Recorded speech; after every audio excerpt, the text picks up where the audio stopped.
S1, Tomb of Horrors, a demi-lich's trap-filled nightmare maze that can chill the blood of even the most seasoned adventurer. S2, White Plume Mountain, a funhouse dungeon where lie 3 fabulous artifacts.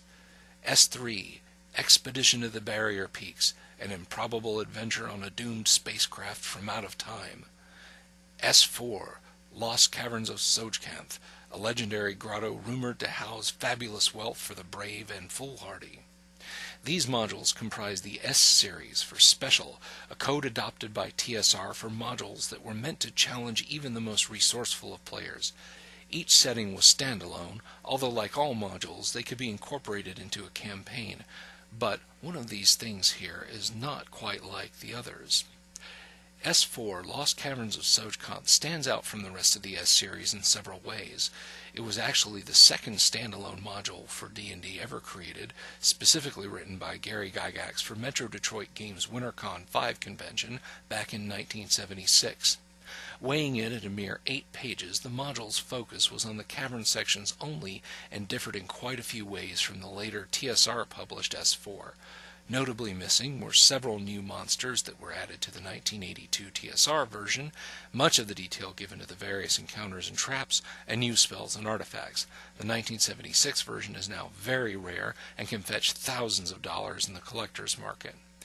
However, the 2 maps included with the original module are essentially the same, and while the characters' statistics change somewhat, the 6 pre-generated characters that came with the 1976 release are present in the 1982 TSR release also.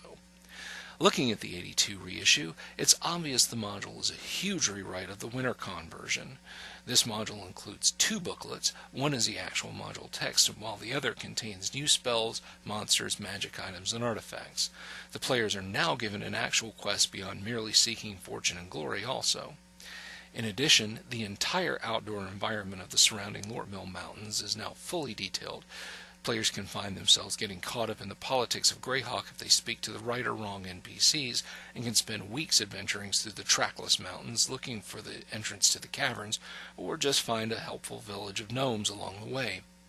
Even better, the module can be linked to WG4, Forgotten Temple of Tharazun, another menacing dungeon crawl in the same locale, a sequel to S4 if you will. Of course, this brings up the S code on the module itself.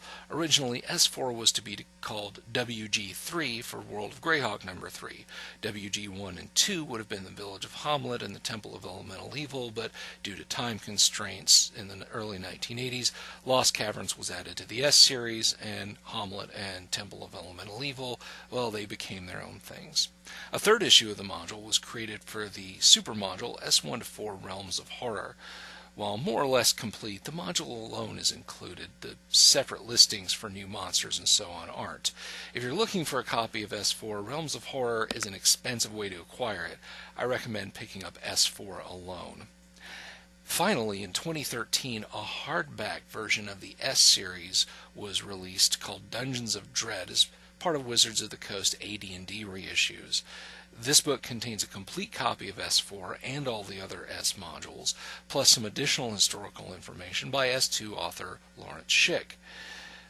It's a fine value and totally usable at the game table. I recommend this one if you don't have any of the other S modules. Having read the module many times and played through it, I can say that S4 is a great adventure. The wilderness section is worth the price of admission by itself, and the dungeon section, with its tricks and traps and unusual monsters like the Be Here and Cave Morays and Mobats, just give me that sense of wonder I love so much about TSR products from that era. Is it a worthy addition to your stable of adventures? Absolutely. A mid to high level party will be really challenged, and I think your players will love it. This is one of Gary Gygax's best works. Thanks as always for watching, and if you like the video, please click like, and if you want to see more, please click subscribe.